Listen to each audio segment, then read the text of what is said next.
Bonjour et bienvenue dans ce 4e numéro du magazine géographique IDEIL consacré aux initiatives et au développement dans les îles du Ponant. Alors, lors de la première émission thématique, nous étions intéressés aux caractéristiques des entreprises insulaires. Pour cette émission, on s'intéresse davantage aux entrepreneurs qui sont dans les premiers mois de leur installation. Alors, quelles sont leurs motivations? Ont-ils été soutenus dans leurs projets? Quelles sont les étapes de leur installation? Et finalement, quels sont les heurts et bonheurs d'un créateur d'entreprise insulaire? Alors, pour en discuter, nous sommes avec Louis Brigand, qui dirige le programme de recherche IDEIL, et André Mourin. Alors, vous êtes enseignant-chercheur en sciences de gestion à l'Université de Bretagne occidentale. Est-ce que vous pouvez nous en dire un peu plus sur votre domaine de recherche ? Donc, je fais partie de l'IAE, Institut d'administration des entreprises. Nous avons un laboratoire de recherche dont un des axes est l'entrepreneuriat. Et plus, de manière un peu plus large, nous nous intéressons à l'entrepreneuriat breton à travers notamment le réseau Pépite. Voilà. D'accord. Alors, pour comprendre le processus de création d'activités insulaires, nous avons utilisé les données recueillies lors du projet IDEIL 1, qui a été mené de 2011 à 2014. Et nous sommes allés échanger avec 4 nouveaux entrepreneurs en cours d'installation. Sur la plus petite des îles du Ponant, l'île de Saint, dans le Finistère, nous avons rencontré Marie Robert et Stanislas Joussomme, qui ont créé au printemps 2014 l'entreprise ostréicole Les Coquillages de l'île de Saint. Ensuite, sur l'île de Watt, dans le Morbihan, qui accueille depuis le mois de septembre 2 nouvelles familles, nous sommes allés rencontrer Guillaume Nello, artisan aux multiples savoir-faire de forgeron, maçon tailleur de pierre et même coutelier, spécialisé dans la restauration du patrimoine. Et enfin, sur la plus grande des îles du Ponant, Belle-Île-en-Mer, nous avons rencontré Tristan Carlier, chauffagiste, installé depuis 1 an et demi. Il est en train de faire construire son local professionnel. Alors pour commencer cet échange, on va s'intéresser aux profils et aux motivations qui ont poussé les entrepreneurs à créer leurs entreprises. Parmi les 150 entrepreneurs interrogés, près de 60% ne sont pas iliens d'origine. Seuls un peu plus de 40% sont natifs de l'île et reviennent s'y installer après des études et des expériences professionnelles sur le continent. Parmi les autres, si 10% n'avaient pas de relation à l'île avant de s'y installer, la plupart la connaissaient déjà parce que leurs parents étaient résidents secondaires ou parce qu'ils étaient en couple avec un Ilien ou une Ilienne. D'autres y passaient des vacances ou avaient déjà travaillé sur l'île lors d'une saison par exemple. À la question « Pour quelles raisons avez-vous décidé de vous installer sur l'île ?», la majorité des entrepreneurs met en avant le projet professionnel. Cependant, c'est bien l'attachement à l'île et la volonté d'y vivre qui sont le moteur du projet, comme nous l'explique Guillaume Nello. C'est un choix de vie intime, d'avoir un lieu, déjà un biotope qui est extraordinaire. Après, la qualité de vie, l'air ambiant, les enfants, ils ont aussi un départ dans la vie qui est sain. On peut profiter. Il y a aussi un espace-temps qui est différent par rapport au continent. Moi, je peux exercer mon métier, donc, mes quelques casquettes professionnelles en auto-entreprise. Comme m'a dit Madame le maire, le travail ne manque pas à Watt. Avant de s'installer sur Belle-Île-en-Mer, Tristan Carlier était lui chauffagiste en région parisienne. Oui, j'ai 42 ans, ça va faire 42 ans que je viens ici. L'été, avant, en touriste. Et puis j'ai franchi le pas et puis je me suis installé ici, quoi. La banlieue parisienne, j'en avais un petit peu assez, quoi. Et puis, sachant que j'aurais une opportunité de travail ici, on franchit le pas assez facilement. Quand j'ai décidé de m'installer ici, pour des raisons personnelles, il y a une rupture, bref, ça c'est rien à voir. J'ai vendu ma maison, puis c'est vrai que je suis un peu amoureux de cette île. Marie et Stanislas ont choisi l'île de Saint, d'où est originaire Stanislas, pour créer leur activité ostréicole. Par rapport à sa qualité d'eau, en majorité, le choix a été consacré là-dessus, par rapport au mode de vie aussi qui est sympa sur l'île de Saint. Et la solidarité.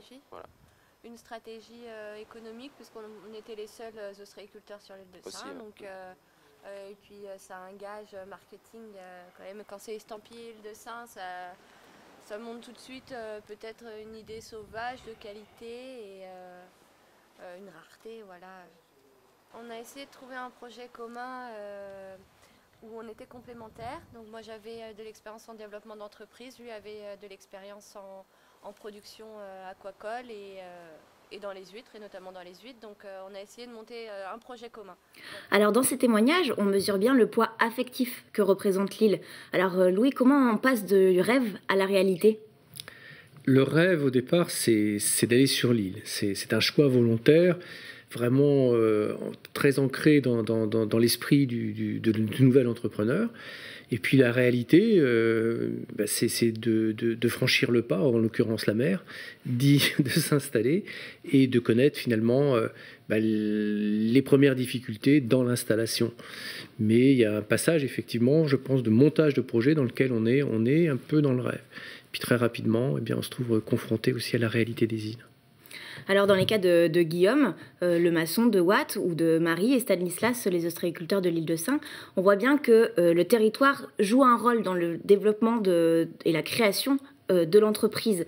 Alors comment ce territoire insulaire fait partie d'une stratégie économique ? Ils mettent bien en avant la qualité, le mode de vie, comme dit Louis. Mais il y a aussi le côté différenciation, puisque donc on voit les ostréiculteurs qui vont mettre en avant l'huître de l'île de Sein. Donc ça, je pense que c'est donc quelque chose d'important. Et bon, le sculpteur de pierre qui peut aussi mettre en avant le fait que il travaille sur l'île ne peut être que bénéfique que pour son développement en termes d'activité artisanale. Alors après s'être intéressé au projet et aux motivations, on va voir maintenant quelles sont les étapes de la création d'activités et les aides reçues. Après la conception et la maturation du projet, il s'agit de le financer. Plus de 30% des entrepreneurs financent leur projet avec leur apport personnel seul. 24% complètent ces apports avec des subventions et 22% avec des emprunts. Seulement 9% des entrepreneurs cumulent les apports personnels avec des aides financières et des emprunts. Dans près de 70% des cas, les entrepreneurs sont également soutenus dans leurs projets grâce à des aides non financières, comme par exemple des conseils, des locaux, des aides matérielles ou de la main-d'œuvre bénévole. Ces aides proviennent des Iliens, de divers organismes et soutiens sur le continent, de la commune et bien sûr de la famille. Parmi les entrepreneurs rencontrés pour cette émission, Guillaume Nello à Watt est le dernier à s'être installé en septembre dernier. Madame Vielvoix, maire de Watt, avait lancé un appel d'accueil de famille sur l'île de Watt. Donc on avait déposé un dossier d'insularité avec plusieurs projets entre ma compagne et moi. Donc qui a été validé et on attendait un logement qui se libère avec un jardin pour les enfants. Donc dès que le feu vert fut lancé par Madame le maire, on a déménagé en 15 jours. Et j'ai repris mon ancienne activité de maçon tailleur de pierre, sachant qu'au sein de la mairie, il y avait beaucoup de travail pour moi sur Watt, tout ce qui est en maçonnerie ancienne. Notamment un des murs que la mairie m'a fait faire refaire. Donc c'était le premier ouvrage à Watt. Et le fait que les Wattais voient ce que je fais, ça en interpelle certains et qui me demandent aussi des devis. Et après, c'est le bouche à oreille. Puis après, au milieu maritime, pêche, même si c'est en déclin, il y a toujours besoin aussi de soudure, inox, alu, de réparation. Donc j'ai aussi cette casquette-là que je vais développer dans un petit atelier au port. La commune a donc aidé cette famille à trouver un logement, à trouver du travail et bientôt un local professionnel. Je pense que le rôle des maires dans les îles, c'est essentiellement le rôle de médiateur. Au-delà de l'administration de la commune, que peut être le rôle de mes collègues du continent, nous sommes finalement, en charge d'âme, en charge de la population de façon beaucoup plus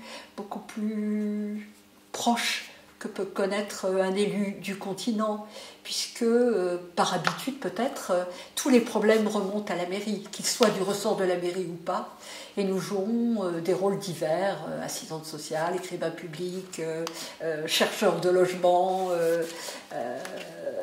et donc c'est en s'y mettant tous qu'on va y arriver. Alors avec cet exemple, nous sommes dans le cas d'un projet co-construit entre une famille et une commune qui souhaitait redynamiser l'île et notamment l'école qui ne contenait plus que 2 enfants avant l'installation de cette famille. Alors Louis, est-ce que les communes sont souvent à l'initiative d'une installation d'entrepreneurs ? Est-ce que aux différentes missions dont parle Madame Vielvoye, on peut ajouter le rôle de ressources humaines ? Oui, alors il y a deux cas de figure effectivement qui peuvent se présenter. C'est-à-dire que dans le cas présent, c'est la commune qui lance un appel pour un entrepreneur dans une tâche dont ils ont besoin. Et on a plusieurs exemples. Et ça monte, c'est d'ailleurs assez ancien, puisque déjà, par exemple, pour la relance de l'agriculture à Groix dans les années 60, on a fait appel comme cela aussi par le biais de la radio pour que des agriculteurs viennent s'installer. Donc c'est quelque chose qui se fait régulièrement. Mais c'est pas quand même c'est pas ce qui arrive le plus souvent, parce que dans de nombreux cas, l'entrepreneur s'installe et il a son projet qu'il mène sans être nécessairement même en contact ou un contact relativement éloigné avec la mairie. Mais la mairie peut jouer, la commune peut jouer vraiment un rôle d'initiateur au développement et dans ce cas-là, eh bien effectivement, elle devient elle-même un agent de développement, mais par rapport à des projets qui sont des projets de type communaux et qui peuvent intéresser l'ensemble de la population. Alors, est-ce que ça vous semble être une démarche un peu particulière sur les îles ? Oui, là, je pense qu'il y a quand même une aide forte de l'île pour l'amorçage du projet. Donc, on voit très bien, c'est appel d'offres derrière la personne on lui facilite l'arrivée. Bon, après, c'est à elle de développer son activité au fur et à mesure de la vie. Donc, on pourra faire le bilan un peu plus tard. Mais donc, on est bien dans ça. Je pense que c'est une spécificité, au moins, de l'accompagnement en fait pouvant être fait par une île. D'accord. Donc on voit aussi que Guillaume il diversifie ses activités pour s'adapter aux besoins de l'île. Ce côté pluriactivité, c'est important pour les îles ?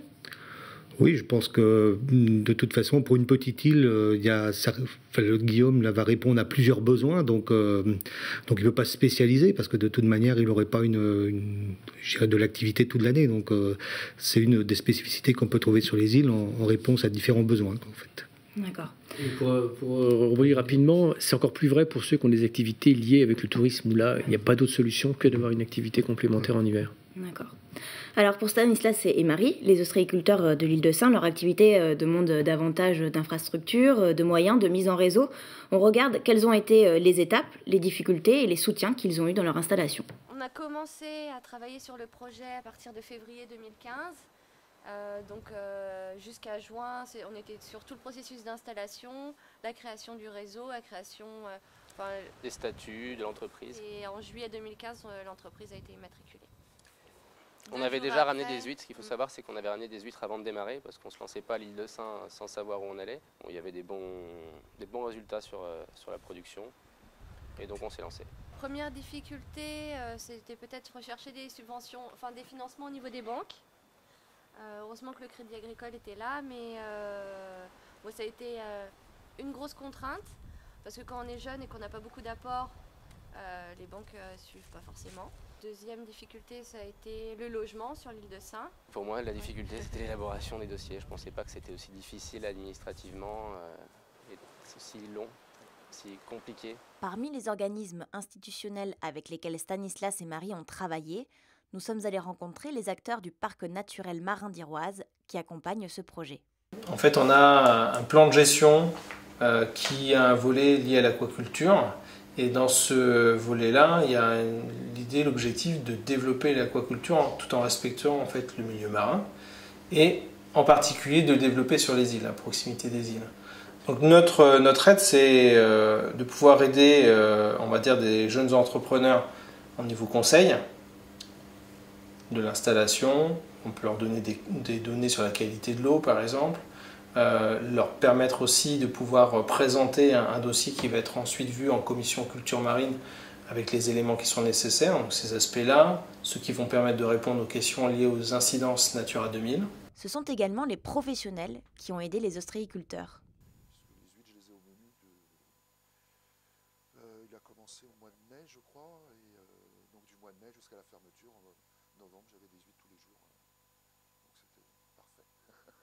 Puis bon, la fraîcheur, elle est imparable. Ça sort de l'eau le matin. Tous les matins, je suis... Et en plus, elles sont bonnes. Elles sont très très bonnes. Ben, c'est ce que... ça lui permet aussi, on lui fait un peu de publicité. C'est-à-dire que nous, on a souvent des clients à l'hôtel, ils restent un week-end ou plusieurs jours.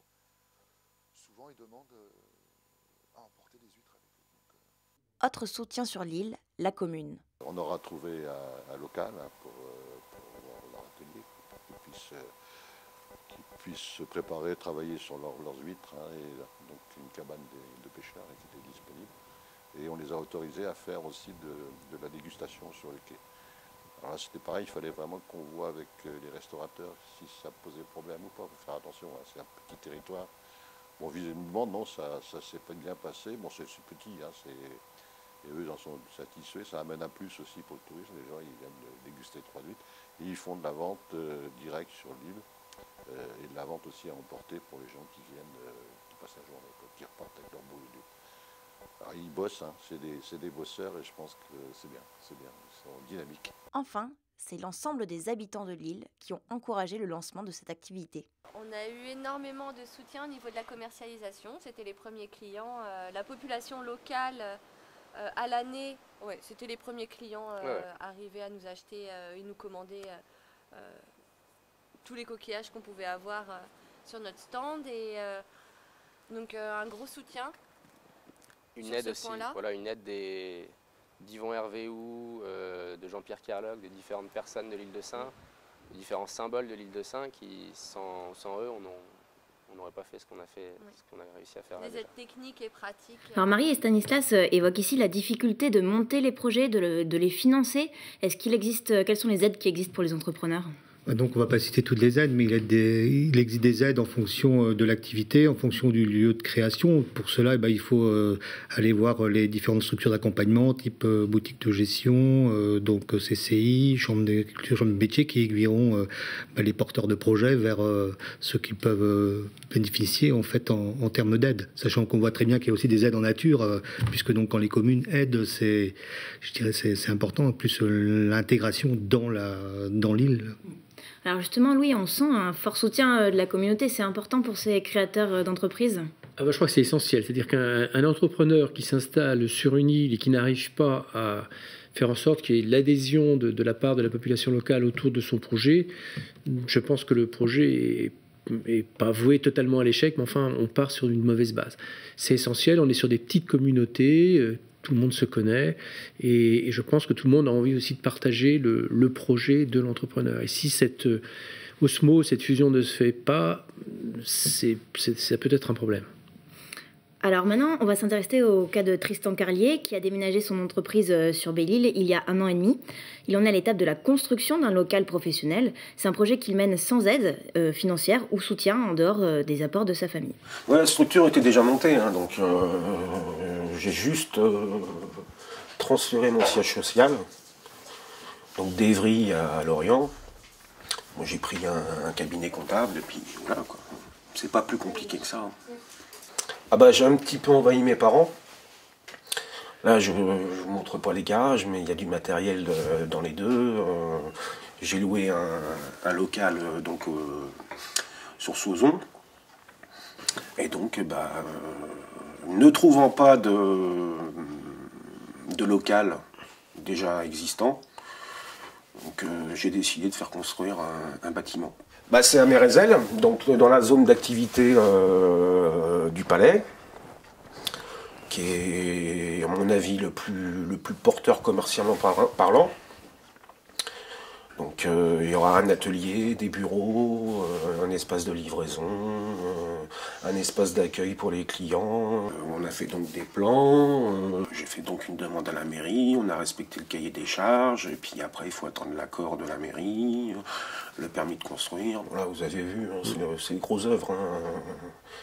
Après il faut monter le bâtiment, et tout ce qui est aménagement intérieur, c'est moi qui vais le faire. Donc oui, je compte 1 an, 1 an et demi. Ouais.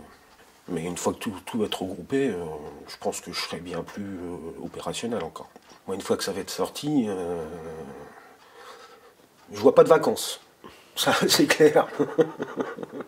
Pendant les 10 années, à mon avis, non, il n'y aurait pas de vacances. Mais oui, je le vois sereinement. Hein. Il n'y a pas de raison. Sinon, il ne faut rien faire. Hein. Alors dans cet exemple, le projet se développe sur une grande île, à la différence des 2 exemples précédents. En quoi est-ce que la taille du territoire peut influer sur la création, la gestion du projet ? le regard du géographe après celui de l'économiste? Je pense que c'est quelque chose d'assez structurant parce qu'on ne peut pas avoir on n'a pas les mêmes possibilités. Par exemple, dans le dernier cas, il va construire un hangar, une surface de 250 mètres carrés. Il ne va pas installer ça, on ne pourrait pas imaginer ça à l'île de Sein, par exemple. Donc, structurellement, je pense que l'entrepreneur n'est pas dans les mêmes conditions par rapport à son installation, par rapport au marché. Et sans faire de déterminisme trop géographique, il y a quand même incontestablement un lien entre les deux. Mais ce qui ne veut pas dire que c'est plus facile dans un cas que dans un autre, parce que je pense que selon les îles, les difficultés ne sont pas les mêmes, mais il y en a dans les deux cas. Donc, en termes de gestion, on voit aussi qu'il aura, par rapport à son activité, bon, il est en hyper spécialisation, c'est une grande île, donc il pourra sûrement en vivre. Hein. Et donc, par contre, il a peut-être du matériel à acheter, il a donc des pièces qu'il va après stocker. Donc, on voit que la demande elle est différente. Donc, avec, je dirais, le problème foncier peut-être des îles, que si il n'avait pas des terrains, comment ferait-il? Bien sûr. Alors, on redonne la parole aux entrepreneurs pour conclure sur les heures et bonheurs du créateur d'entreprise insulaire. La mentalité des gens est différente. Le rythme n'est pas le même. C'est beaucoup plus agréable. Puis tous les matins, vous allez travailler, vous voyez la mer. Ça n'a pas de prix, ça. C'est le projet de ma vie. C'est clair. Il y en a beaucoup parce que on se prend souvent la tête en travaillant ensemble. Là, on est constamment l'un avec l'autre, donc on se prend souvent le chou et ça pourrait en choquer plus d'un, mais ça fait partie du métier. D'avoir trouvé un logement, c'était vraiment un bonheur parce qu'il faut savoir que quand on est arrivé dans la ruine, on s'est regardé, on a fait ça y est, on est pauvre. Ah oui, c'est le bonheur. Hein. Ouais. C'est le bonheur. On a l'avantage de repartir une fois à peu près chacun, une fois par semaine sur le continent. Parce qu'on fait des livraisons là-bas 2 à 3 fois par semaine. Au poissonnier, au restaurateur. Et du coup, on a quand même nos repères, nos amis là-bas. Mais le reste de la semaine, ça nous fait du bien d'être sur l'île de Sein. Vivre à Watt, c'est quand même une chance. C'est compliqué. Il y a des difficultés à passer pour s'implanter. Surtout quand tu n'es pas natif de Watt. Parce qu'il y a des barrières. Ce qui est légitime, hein, les gens se protègent aussi. Quoi. Mais si tu es respectueux et si tu n'arrives pas en pays conquis, une fois que tu as franchi ce pas-là, c'est d'avoir un logement. C'est le truc, the must, c'est ça. C'est le premier truc, c'est d'avoir un logement. Et une fois que tu as eu ce challenge-là, c'est d'avoir un travail qui ne te fait pas quitter l'île. J'ai de la chance qu'on ait besoin de moi ici, carrément. Mais de retourner sur le continent, là, ce serait vraiment un échec pour moi. Parce qu'une fois que tu as goûté vraiment à vivre dans l'insularité et que ça se passe bien, quand tu vas en face, tu pètes tes plombs. Alors, les entrepreneurs que nous voyons dans ce reportage sont heureux. Est-ce qu'ils le sont tous, Louis ? Oui, c'est très intéressant parce qu'effectivement, on sent, ça respire le bonheur. Hein. Ça respire le bonheur. Et puis, ce qui est intéressant aussi dans ces propos, c'est l'île qui est vraiment le cœur du sujet, quoi. Alors là, effectivement, ils sont très heureux, mais ils sont au début de leur histoire. C'est un peu comme une histoire d'amour. On est au début de la relation, donc tout va très très bien. Après, l'histoire elle peut évoluer. Et donc, du coup, dans certains cas, effectivement, et on n'a pas trop travaillé sur ces questions-là, d'ailleurs, on va s'y pencher, eh bien, parfois, l'installation est un échec et on retourne sur le continent, ça a été dit d'ailleurs. Et en fait, l'échec, je pense qu'on va travailler sur cette question-là parce que ça va nous donner aussi des enseignements pour qu'il y ait de moins en moins d'échecs par rapport à ces installations. D'accord. Alors André Mourin, vous avez découvert un peu cette thématique des entreprises insulaires pour cette émission. Quelle serait la différence principale que vous voyez avec les entreprises sur lesquelles vous travaillez habituellement ? On voit ici l'importance du cadre de vie hein, dans le projet lui-même. Hein, donc, Ouais, est-ce qu'il y a eu aussi une structuration du projet, comme on peut le retrouver dans des entreprises qui vont donc se créer avec donc la démarche projet, étude de marché, donc plan financier, plan de financement, statut.